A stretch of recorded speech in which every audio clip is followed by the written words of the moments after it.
Salut à tous, c'est ici Tonsi. Ça fait longtemps qu'on s'est pas retrouvé en vidéo. En vrai, moi, ça me fait vraiment plaisir là de reprendre les vidéos. En vrai, quand j'ai commencé à faire les tests, j'étais méga hyper en me disant je reprends les vidéos. J'étais comme un gosse. J'étais en mode vas-y, on y retourne. Alors pourquoi j'étais absent pendant très longtemps? Pas des cartons derrière. J'ai déménagé et comme vous le voyez, je sais plus le même bled où je suis. Donc ouais, il me fallait du temps et après la reprise était un peu difficile parce que je suis une grosse feignasse et qui arrive pas à ranger. Voilà pourquoi. Et qu'est-ce qui se passe en ce moment? Enfin, franchement les mecs, qu'est-ce que c'est que ce bordel? En vrai, en termes de news sur Inazuma Eleven, on est gâtés, c'est Gucci. Franchement, moi je kiffe ma race. Allez, c'est parti. Les passionnés, prenez votre plus grand café et c'est parti. Parlons geek.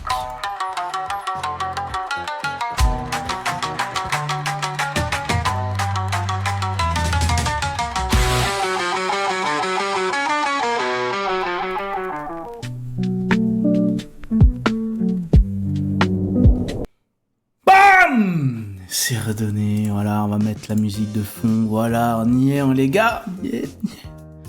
Bon, qu'est-ce qui se passe en ce moment? Oui, il y a beaucoup de choses à dire, beaucoup de choses. Alors, je remercie énormément, je tiens à le signaler, Inazuma Frontier qui nous fait vraiment un résumé bien détaillé de tout ce qui se passe. Alors, je vais le mettre en F11, comme ça on voit bien tout. Qui nous fait un bon résumé de tout ce qui se passe et que ça me permet de pas écrire de script. Franchement les gars, merci à vous. c'est génial parce qu'en vrai, j'avais la flemme. Donc on va lire. Il y a des tas de choses qui me font hyper. Il y a peut-être des trucs qui vont me réapprendre parce que j'ai regardé des choses. Je me dis voilà, faut pas que je regarde trop de trucs parce que sinon je vais me faire spoiler un petit peu. Donc je voulais pas trop me faire spoiler et en vrai, c'est super spoilé, parce que j'ai regardé le direct, hein. Enfin, faut pas se le nier. Mais il y a des trucs qui sont en japonais, du coup, des trucs que j'ai pas compris, des trucs que j'ai compris, des trucs qui sont exceptionnels. Enfin, c'est Inazuma Eleven, je suis comme un gosse, les mecs, c'est parti, on va parler de news. Les gars, ça va être une dinguerie. Du coup, quand on arrive au tout début, on nous présente Ino avec son bon petit setup. Ça me rappelle beaucoup les représentations Smash Bros avec Sakurai. À l'époque, c'était incroyable avec Smash Bros Ultimate, même à la Port Wii U. Franchement, c'était des bons souvenirs et moi je kiffe ma race. Alors là, eh bien, ça aurait pris du temps, mais beaucoup de temps, mais cette fois-ci, nous sommes prêts à sortir le jeu. Aïe aïe aïe, aïe aïe aïe, les gars, on y est. On y est. Alors, je suis désolé, j'exprime beaucoup ma joie durant cette vidéo. Je suis désolé. Surtout, je vais dire ça à la fin de la vidéo. Le watch time, le fameux watch time. Donc oui, il y a des choses qui se disent, voilà, au sujet de la durée de vie du jeu. Ino l'estime entre 80 à 100 heures, mais le contenu du jeu, tel qu'il est possible d'y jouer à l'infini. Mais ça c'est avec un in-game extrêmement enrichi. Franchement, on n'attendait pas plus de la part de Sakurai. Pour parler plus dans les détails en termes d'informations, alors j'ai oublié de faire la version verticale, je vais la commencer maintenant. Pour aller plus loin dans les versions verticales, enfin, qu'est-ce que tu racontes? Je dis de la merde. Pour aller plus loin, pour les détails, le changement par rapport à la démo, la vitesse a été réduite, les caméras ont été ajustées pour ajouter plus de poids aux éléments événements, certains effets visuels ont été réduits, vous le voyez à l'écran, et heureusement. Heureusement parce que oui, je me souviens du bon bordel que c'était dans la bêta. Il y en avait partout. Il y avait des infos partout. Mais ça c'est une bonne chose qu'il ait changé, c'est une bonne chose qu'ils en sont réfléchis.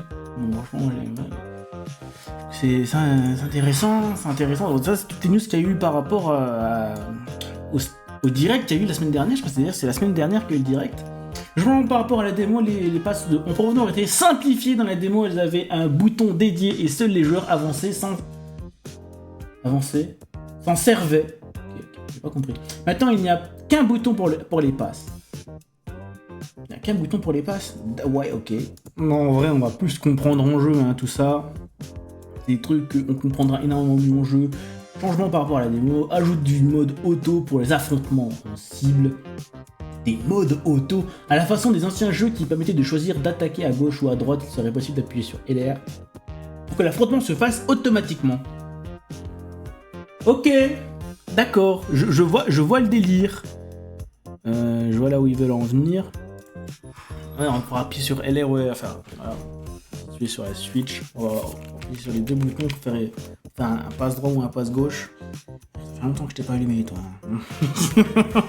Voilà, il faudrait que je lui achète une vitre, protection vitre, parce que j'ai entendu parler qu'il y a des problèmes avec ça. Pas de soirée, j'ai pété mon crâne, 500 boules pour rappel. Il estime qu'en dehors des matchs, par rapport au joueur, il estime en dehors des matchs à très haut niveau, le mode auto devra suffire dans la plupart des cas. Même en multijoueur, lors des tests, ils arrivaient souvent en mode auto de l'emporter face au mode manuel. Quoi ? Ah bon ?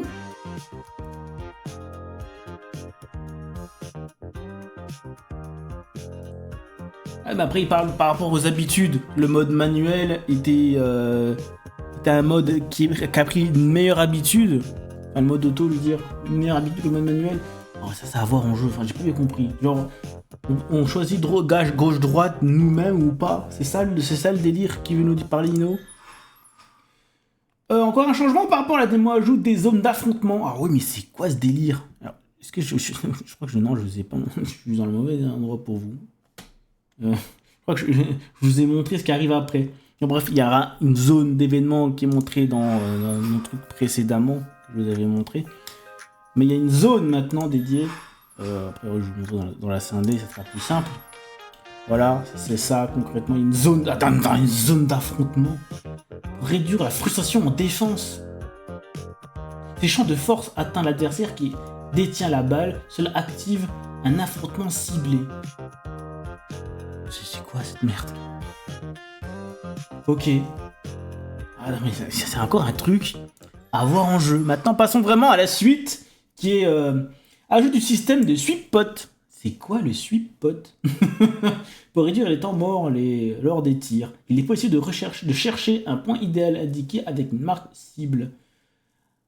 Ah ok, je vois, genre on peut cibler l'adversaire comme vous le voyez actuellement pour réduire un peu les temps morts. Changement par rapport à un compteur de 2 secondes a été ajouté à côté du bouton de tir. Si le tir est effectué avant la fin, un bonus d'attaque furtif sera ajouté à sa puissance. Oh d'accord. Oh, les trucs de full furio qu'on va voir apparaître, ça va être une dinguerie. Maintenant on va passer un peu au mode histoire. Enfin le mode histoire, entre guillemets, ce sera plutôt le côté un peu tutoriel du jeu. Et franchement voir le grand-père de Marc, ça fait quelque chose. De vrai, ça va faire. C'est la première image qu'on voit. Le mode tutoriel est basé sur celui de la démo TGS Toge Game Show, parce que c'est là où a été présenté les dernières versions d'Inazuma Eleven. Victory Road a été ajouté au jeu. David Evans explique les différences mécaniques du jeu et le tutoriel sera conclu sur un match contre les jeunes Inazuma. Ça va être exceptionnel. J'ai hâte, franchement, d'affronter les jeunes Inazuma. Allez voir le tonton David Evans qui nous explique comment jouer à Inazuma Eleven. Alors ça c'est le mock tuto. C'est... Oh putain, j'ai ramené les larmes aux yeux frère, c'est une dinguerie, Maintenant on va passer au mode histoire. Le mode histoire aura aussi son tutoriel. Le système de simulation de match du Juno déjà montré hors des héros showcase permet de s'entraîner sur chaque mécanique de jeu. Affrontement, cible, zone, etc. etc. Waouh, comme gameplay a été suffisamment simplifié, l'ancien système à gauche qui permet de donner des instructions aux joueurs a été enlevé. Le mode commandement est maintenant 100% automatique. Quoi ? Utile pour drop des objets ou prendre des... Ah d'accord. Alors, comment l'expliquer ? Ah oui, comment expliquer cette merde ? C'est vrai que la façon dont on dropait les objets, c'est... Dans la bêta, ça fallait simplement passer l'adversaire. Et là, il y aura un système plus simplifié. Enfin, je sais pas, en vrai. Un mode commandement. Je vois pas vraiment va être comment. Pour peut-être choisir l'objet qu'on va débloquer. Qui sait ? On verra. On s'en doutait déjà, mais Ino a confirmé visuellement que le mode Freestyle Play de la version Switch, qui devrait permettre de changer l'orientation à l'écran et jouer avec l'écran tactile, a été annulé. Ah d'accord, je vois. Alors, c'est vrai que il y avait... Normalement, déjà, il y a beaucoup de choses qui ont été retirées pour les versions portables et téléphones. Déjà, on ne pourra pas jouer en version verticale de la console. On pourra, du coup, pas utiliser la fonction tactile de la console. Ça a été annulé. Je suis extrêmement dégoûté. En vrai, moi, je voulais quand même revoir les bons vieux temps où on se faisait à la tactile, tac, tac, tac. On se la défilait. C'est pas un téléphone portable, c'est la Switch 2. Mais d'ailleurs, la version portable, enfin Android et iOS de Asuma 11 a été aussi annulée. Il ne sortira pas. Je pense qu'on l'a un peu deviné. Vu que dans les précommandes, il n'y a pas la possibilité de l'avoir sur Android. Donc c'était un petit peu prévisible sur le coup. Est-ce que je vous ai tous les commandes tactiles ont été annulées comme j'ai dit? On va passer à la suivante chose maintenant pour le mode histoire. Ils nous expliquent la structure du mode plus en détail. Une phase d'entraînement spéciale a été ajoutée avec chaque match officiel. Un quota d'entraînement et d'autres conditions doivent être atteints pour faire progresser l'histoire. J'ai rien compris. Attends. Attends. Il faut que je réussisse à comprendre. Ok. Un quota d'entraînement et d'autres conditions doivent être remplies. D'accord, dans la progression d'histoire, il y aura des entraînements spéciaux à avoir, donc comme je vous l'ai montré en grand tout à l'heure, qui devra être rempli pour pouvoir faire un match. C'est-à-dire que vous devrez faire des entraînements obligatoires. Il y aura le journal, vous devez remplir les tâches d'entraînement et après vous pourrez faire les matchs. Alors je pense que en réalité, il faut être honnête, on va beaucoup tourner en rond. Enfin, pas par contrainte, par volonté, parce que ça va être tellement ouvert le jeu qu'on voudra avoir plein de choses. Du coup, je pense qu'on va remplir l'agenda assez facilement et après faire ce qu'on veut avant de faire le prochain match. Recruter des bons joueurs ou faire des tours, ça dépendra de comment va être le mode histoire. Mais je pense qu'on aura de quoi s'amuser pendant un bon moment. Avec ce jeu. Moi, concernant les sélections de personnages, comment déjà expliqué, il sera possible de choisir 5 joueurs parmi une sélection de 15 pour compléter son équipe. Ah bordel, c'est vrai qu'il y avait les personnages qui ont été donnés et pour la sélection de personnages. Est-ce que je vous ai montré la bonne image déjà, la bonne capture? Ouais, je vous ai montré la bonne capture. Pour la section de personnages, oui, il y aura 15 personnages, c'est énorme. On devra sélectionner, on doit faire un choix entre ces personnages-là. Ça va être compliqué. Et le mode Restory. Une fois le mode histoire terminé, on débloque ce mode permettant de rejouer à l'histoire tout en conservant le niveau de ses personnages. Attends, si je comprends bien... Alors, attendez. Si je comprends bien, les gars, c'est-à-dire qu'on pourra refaire l'histoire. Attends. C'est incroyable. Attends. On pourra refaire l'histoire en conservant le niveau de nos personnages. Mais on va rouler sur l'histoire. C'est pas possible autrement. On va rouler sur toute la quête. Les speedruns, ça va être marrant. Speedrun avec plusieurs histoires, enfin je sais pas. Où on choisit une telle équipe, je sais pas. En fait, on conserve le niveau de nos personnages. L'occasion idéale pour recruter des personnages que vous n'aviez pas choisis la première fois. Ah, ça sert à ça. En fait, c'est ça. Oh, mais ça va être une dinguerie. C'est-à-dire, c'est comme ça qu'on va pouvoir recruter les autres joueurs. Ah la dingue. Ah la dinguerie. Ouais, ça va avoir tout le monde dans notre équipe, les gars, je vous le dis. Ça va être incroyable. On ignore à quoi correspond le mode Extend Story. De toute évidence, il s'agit d'une sortie d'extension qui semble se débloquer en même temps que le mode Restory. Donc, à mon avis, c'est le fameux endgame. Après, à mon avis, ça va être le fameux endgame. Peut-être qu'il faudra jouer plusieurs fois au jeu pour pouvoir débloquer l'Extend Story. On pourra voyager dans la map un peu librement, je sais pas. On verra tout ça en jeu, les mecs, ça va être kiffant. À mon avis, ça doit être ça. C'est le endgame en question. Ouais, c'est assez étrange. Après, en termes de endgame, il y a de quoi faire, hein, faut le dire. J'ai le mode Chronicle, frère, on va tellement voyager dedans. De toute évidence, il s'agit d'une sorte de... Ouais, je l'ai déjà dit. Changement apporté au mode histoire. Amélioration de la carte pour mieux visualiser les déplacements. Alors, est-ce que moi je vous ai montré à quoi ressemble la carte? Là, on arrive à la fin. Peut-être à la 7. Je sais pas. Non, du coup, on va rester sur la scindée.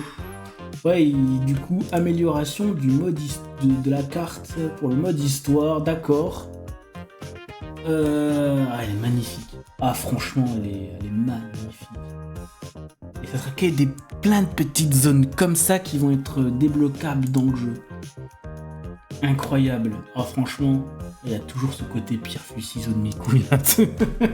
Ah non, on va en bouffer du pierre feuille ciseaux, on va en bouffer.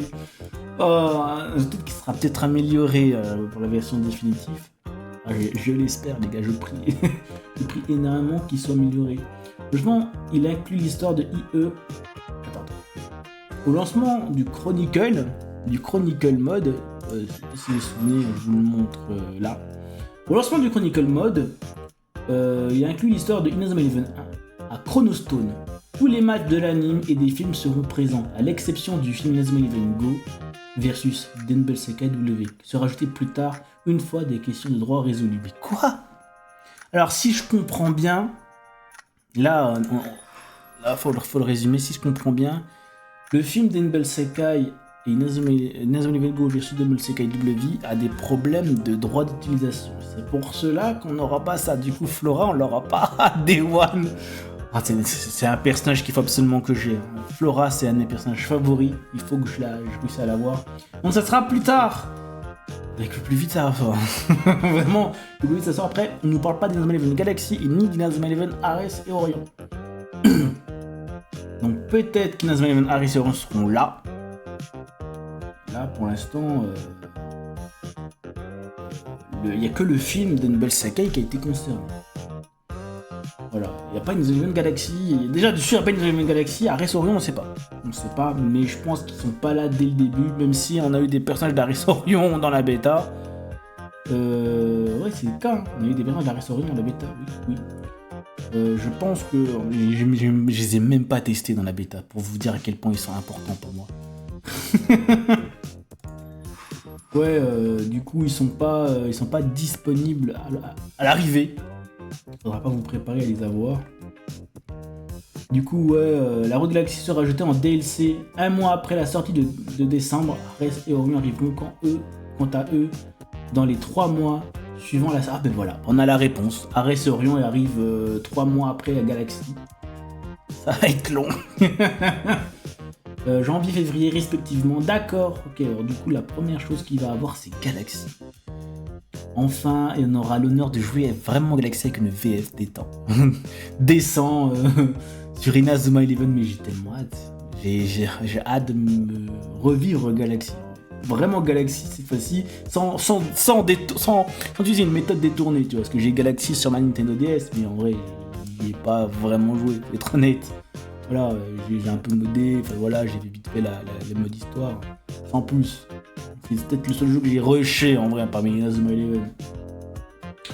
La scène de chaque épisode sont recréées, fidèlement doublées en japonais et les mêmes musiques sont utilisées. Ino espère que cela permet aux fans de la première heure de revivre leur moment d'enfance. Aïe aïe aïe, il nous régale.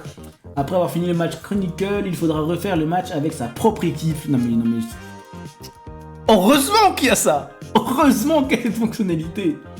L'amélioration des joueurs a été simplifiée par rapport à la démo grâce à des menus repensés. Les fèves d'entraînement sont utilisées automatiquement. Il est possible d'équiper automatiquement tous ces joueurs avec les meilleurs objets. Alors les objets, franchement, on va faire des statistiques, les gars, ça va être une dinguerie. On va trier les objets, on va dire alors c'est quel meilleur. Alors c'est des fèves, j'ai pas bien compris. Ok, il y a des petits œufs maintenant sur les joueurs par rapport à ça pour monter les niveaux de nos personnages. Et les objets, voilà. Est-ce qu'on voit des personnages qu'on n'avait pas vus déjà pour la démo?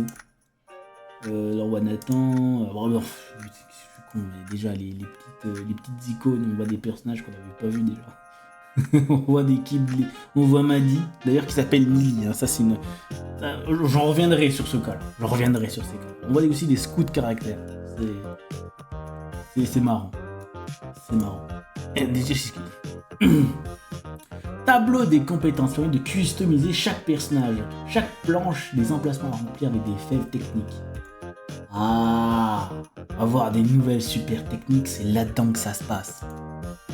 Et pouvoir customiser son personnage, et comment ça, mais jusqu'à où ça va aller? On peut lui établir ses niveaux, par rapport à un arbre de compétences, on peut établir les niveaux des personnages. En vrai, ça permet d'avoir un certain équilibre, je pense, dans le jeu. Mais parce qu'en vrai, dans la mode compétition, si tu peux améliorer ton personnage à l'infini, on est dans la merde. Du coup, ça veut dire qu'il n'y a plus les mêmes systèmes d'entraînement avec les salles d'entraînement à l'époque des Inazuma Eleven, il n'y a plus ça. C'est plutôt des arbres de compétences. Est-ce que je les ai mis je les ai fait une visualisation. Je crois que je les ai pas fait de visualisation, malheureusement. Dans les diapositifs. Les arbres de. Non, je les ai pas fait de visualisation des arbres. Des arbres, je suis désolé. C'est pas grave, mais en tout cas, c'est comme ça que ça marche. Voilà. Je vais vous montrer plus en détail. Après, il nous confirme que le nombre des personnages jouables est passé de 5000 à 5200 à 5400, vous l'avez vu. Attention, cependant, il y a des limites de stockage. Oula. S'il est effectivement possible de recruter chacun des 5400 personnages, certains pourraient avoir des variations de stats, compétences passives, etc. Il faudrait peut-être faire des choix. Quoi? Ça veut dire quoi ça? Certains pourront avoir des variations de stats, compétences passives. Il faudrait peut-être faire des choix. Où est-ce que tu veux en venir? Comment ça? On peut pas les recruter ou on peut les recruter? Là, j'ai pas bien compris les avoir frontières. Bon, après, t'as fait que dire ce que toi tu as compris. J'ai envie de transférer sa sauvegarde vers un éventuel prochain jeu. La banque de joueurs d'Inazuma Eleven Victory pourrait être transférée dans le prochain jeu. Ainsi, pas d'inquiétude si vous n'arrivez pas à tous les obtenir du premier coup. Comment ça, il y aura une suite à Victory Road, c'est ce que tu insinues?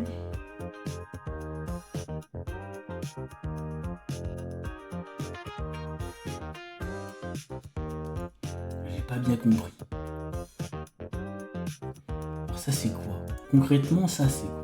Parce que en fait, la façon de manière de recruter des personnages, oui, les personnages on pourra les recruter. C'est comment la manière de recruter les personnages? J'ai pas bien suivi comment ça se fonctionne, toutes ces bins.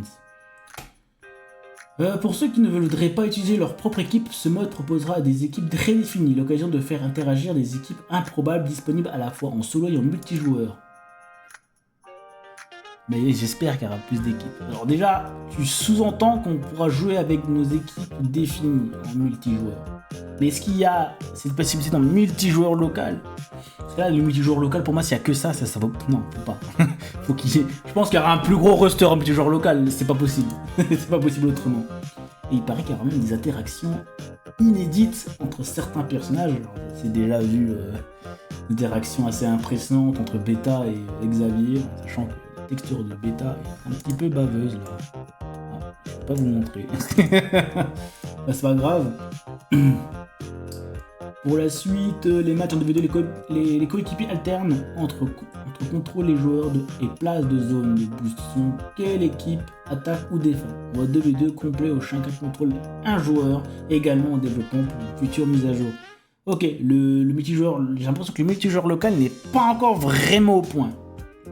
Ino révèle qu'au tout début du développement, il s'agirait de l'allié Kizuna, voire le premier thriller. L'idéal était de pouvoir y placer des récompenses obtenues en jouant. L'aspect multijoueur est arrivé ensuite pour pouvoir montrer ses trophées à ses amis. D'accord.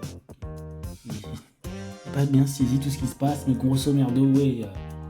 Le développement du côté multijoueur a été fait à la fin, pas principalement pour faire des matchs. Tout le Kizuna mode. Toutes les nouveautés, et ça va être une blague. Oh, il y a encore des trucs qu'il faut expliquer. L'Inagel qui est arrivé dernièrement, et les nouvelles équipes qui ont été dévoilées, il y aura un calendrier aussi. Faudra s'y connecter tous les jours au jeu pour pouvoir débloquer des cadeaux et des surprises pour avoir certaines récompenses. Et en fait, j'avais même pas vu tout ça. Ah oui, mais les histoires de la Coupe du Monde, Inazuma Eleven Go, premier du monde, ça va être une dinguerie, je vous le dis. Et en plus, les super tactiques sont de retour, ça va être incroyable. Il y aura un festival, à savoir, les gars, qui est annoncé pour le 10 novembre à 20h. Je sais pas si on sera là. Il faut dire, le jeu il sort le jour de mon anniversaire. Ça c'est incroyable. Ça c'est incroyable. Et vous pouvez vous rendre sur Inaggle pour pouvoir faire une composition de vos équipes. Alors moi j'en ai déjà fait plusieurs. Je vous les montrerai peut-être pour une prochaine vidéo parce qu'elle dure comme plus de 20 minutes la vidéo. Et la chanteuse qui a chanté, elle sera... elle doublera... C'est pas elle doublera la sœur de Lila Towson. Une élève de Westmanham, elle s'appelle comment déjà elle? Je ne sais même plus. Marika? Non, Marika c'est la Miss. Yasmine, elle s'appelle Yasmine. La petite sœur de Lilac, c'est Yasmine. Voilà. Une illustration commémorative de Tenyo Yabuno. Il y a le manga qui va arriver, je crois que c'est le 11, c'est le lendemain du festival. Et le manga, il y a un manga Inazuma Eleven, Victory Road. Ça, les gars, on n'a pas d'animé, on a eu un film, attention, mais il n'y a pas d'animé, mais il y a au moins un manga. Les premiers mangas. Et pour ceux qui ont pris l'édition de luxe, ça a changé. Alors, j'aimerais pouvoir vous les montrer en vidéo, mais ça a changé. Maintenant, vous pouvez avoir, il y a Nathan que vous voyez pas, qui est à côté de Kevin. Kevin, d'ailleurs, Shaon, Xavier, Caleb, Gabriel, Faye et Goldie. C'est un choix. Vous pouvez choisir entre ces joueurs. Moi, mon choix, c'est Goldie. C'est Goldie. Et vu que je vais me prendre la version Steam et la version Switch, je me demande si je peux en prendre les deux trésors. Je me demande si j'ai pas deux trésors. C'est à savoir comment les données, ça se complète entre les deux jeux. J'aimerais savoir comment ça se passe. Mais si je dois faire un choix entre deux personnages, ça serait Goldie et Xavier. Faerun, en vrai, ça... j'hésite entre Faerun ou Xavier, en vrai, si je dois faire les deuxième choix, mais bon, le choix numéro 1, ça sera Goldie. De toute façon, je le testerai tout ça en stream avec vous, les gars. Ça sera sûr. Qu'est-ce qu'il raconte en haut? Parce que j'ai un peu coupé ce qui se passait. Le gacha est pay to win. Quoi? Pour ceux qui s'inquiètent, suite à la dernière bande-annonce, Ino est catégorique. Il n'y aura aucune microtransaction dans le jeu. Il n'exclut pas l'ajout de contenu payant à l'avenir, mais il n'y aura aucun système de gacha ni de mécanisme pay to win. Ok. Ouais, un gacha point à la classique, en espérant que ça soit pas aussi stupide que dans Inazuma Eleven 3. Parce que Inazuma Eleven 3, les gachas étaient claqués au sol. Moi, ça m'avait déçu. Et là oui, il y a les personnalisations de personnages, les mecs, mais quand je vais pouvoir personnaliser mon personnage, ça va être une folie. Je suis désolé, j'ai tellement hâte de personnaliser mon personnage. Ça va être une dinguerie. Je vais essayer de faire le personnage que là j'ai en bannière, même si c'est compliqué. Pour rappel, l'avatar n'est pas exclusif au mode station Kizuna. Il pourra être utilisé dans tous les modes, y compris le mode histoire. Ça va être une dinguerie, les gars. Ça va être une dinguerie. Et j'ai pas là les versions, alors la version Switch, je vous en parlerai à la fin de vidéo. De la version Switch, d'ailleurs il y a la musique qui se met sur YouTube maintenant, les gars, il y a le festival qui va arriver. Maintenant on va vous parler des dates à retenir pour Victory Road, les mecs. Les dates importantes à retenir pour Victory Road, c'est affiché sur votre écran. Le 10 novembre, il y a les LAS spéciales, le 11 novembre, il y a l'accès anticipé qui débute. Pas typiquement mon ami, 11 novembre. Une très belle date pour faire la sortie d'un jeu en soi. C'est pas une date importante, on va le dire. Le 14 novembre, il y a la sortie du jeu. Le 15 novembre, le manga arrive. C'est le manga il arrive le 15 novembre. 4 jours plus tard. En décembre, Galaxy qui arrive. En janvier, c'est Ares. En février, c'est Orion. En mars, un tournoi Victory Road Beta. C'est quoi ça? Avril, finale du tournoi. Il y aura un tournoi à la Victory Road, un FFI, un Football Frontier, mais c'est quoi ça? Voici qui conclut ce très long résumé, mais moi j'ai pas fini. Concrètement, comment nous on va y jouer le 11 Ah oui, bah après, là j'ai vu l'ancien design de Inakuni Raymond, j'ai été extrêmement impressionné à quel point ils ont du flow contrairement à Inakuni Raymond qu'on a connu. Voilà. Mais là où je veux en conclure, c'est qu'enfin les mecs, on a la version Switch. La version Switch, elle est sortie les gars. Enfin bordel de merde. Enfin, je sais pas si je peux vous le montrer. Après, je pense pas que ça va marcher du premier coup, parce que j'ai pas fait le test en amont. Est-ce qu'on peut le voir Est-ce qu'on peut voir Inazuma 11 sur Switch Ah, j'ai pas internet. C'est vrai que j'ai déménagé. Ah, j'ai oublié ce détail. Ah putain, faut que je mette la couille tout le temps. Bah, je pourrais pas vous montrer. Quelle déception. Je pourrais pas montrer, mais c'est pas grave. Pas grave, en vrai, je pourrais le faire très rapidement en fait. Mais oui, voilà. Pour conclure, la version Switch est disponible. Maintenant, vous pouvez la précommander en sachant, là, il n'a pas d'accès anticipé dans la version Switch. Mais ceux qui l'ont avec l'accès anticipé, vous avez ça en plus dans le jeu. Donc le bracelet de victoire, le maillot des emplois noirs et aussi des compétences d'entraînement pour les personnages.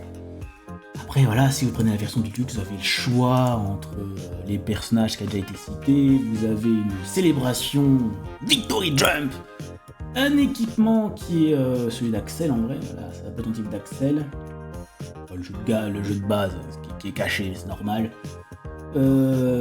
Et dans le Kizuna, vous gagnez le club de football de Raymond et Rere Noodle. Est-ce que ça va être intéressant? Là, on voit la conception de la petite ville, voir si vraiment ça peut être cool. Moi, c'est juste le personnage de personnage, il n'y a que ça qui me hype dans Kizuna Studio. En vrai, faire sa petite ville, son petit local, là, en vrai, son petit local, ça me hype, mais faire sa petite ville, je sais pas vraiment si c'était la meilleure des idées. Je sais pas, c'est mon avis, je sais pas, on verra. Peut-être ça se trouve, j'ai kiffé, peut-être ça se trouve, je m'en batte les couilles. Voilà ce qui conclut cette longue vidéo, 30 minutes comme de vidéo pour vous résumer tout ce qui se passe sur Inazuma 11 en ce moment, parce qu'en même temps, ça fait longtemps que j'ai pas fait de vidéo, donc il fallait bien qu'à un moment donné je la sorte. Peut-être que je ferai en deux parties, non, je ferai en deux parties, je vais vous envoyer d'un coup là, hop, direct. Donc voilà les gars, c'était Tonsi Geek, prenez soin de vous, franchement dites-moi les gars, franchement j'aimerais savoir, est-ce que vous avez déjà acheté le jeu? Est-ce que vous avez kiffé jouer? Est-ce qu'on va jouer ensemble? Est-ce que vous allez venir me regarder jouer? Est-ce que vous êtes méga hypé pour ce qui va arriver? Voilà les mecs, parce que moi, je crois que là je suis conquis les mecs, j'ai hâte, tout ce que j'ai hâte c'est de tabasser la manette. Allez, c'est Tonsi Geek, on se quitte les mecs, on se retrouve demain pour une prochaine vidéo, allez, prenez soin de vous. Ciao!